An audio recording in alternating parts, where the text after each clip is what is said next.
Bearded iris are the tall flowering plants that bloom in the mid-spring, in May and in early June with those big flowers, and very often we have to divide them because their roots become congested. Actually, they're rhizomes. Bearded iris only bloom on new growth. And you can see this is the rhizome from last year's growth, and these rhizomes, where the foliage is coming out, will be the blossoms for next year's growth. And one of the first things we want to do is remove some of the top growth. And I tend to cut this into a fan shape. It doesn't really completely look like the iris, but it makes it a lot easier to work with them. And I like to dedicate a serrated knife.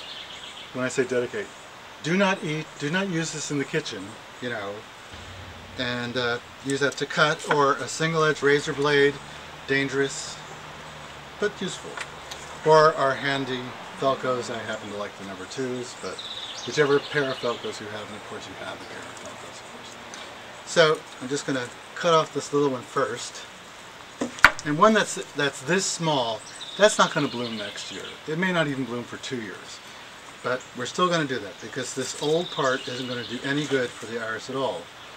Now, you might think, why do it? Well, as I said, they get congested, they stop blooming, especially the modern hybrids stop blooming unless the